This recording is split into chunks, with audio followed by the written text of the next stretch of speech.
বন্ধুরা, দেখো আজকে তোমাদেরকে গাঁদা ফুলের একটা গাছ লাগা টুইস্ট দেখাবো। তো দেখো এটা একটা গাঁদা ফুল গাছ।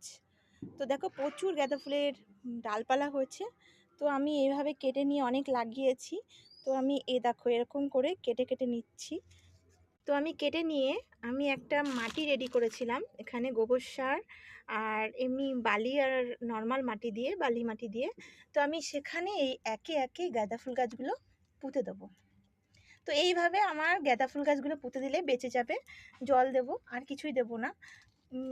বেঁচে গেলে আমি আলাদা আলাদা জায়গায় গিয়ে এই গাঁদা ফুল গাছগুলো লাগাতে পারবো। কি এর মধ্যে লাগালে আমার প্রচুর ফুল হবে, যেটা আমার সারা বছর কোনো দরকার হবে না। আর এখন শীতের টাইম, এখন গাঁদা ফুল গাছ হয় তোমরা জানোই।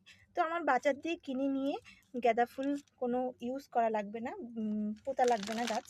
তো দেখো এইভাবে আমি গোল করে লাগিয়ে দেবো যাতে বেঁচে যায়। তো বন্ধুরা, আমি লাগিয়েছি, এগুলো বেঁচে গেছে। আর এইগুলো দেখো লাগিয়েছিলাম 3-4 দিন আগে। তো কিছুটা এটা কেমন শুকিয়ে গেছে, এটা মানে বাঁচেনি, হয়তো বেঁচে যাবে। আর এইগুলো বেঁচে গেছে।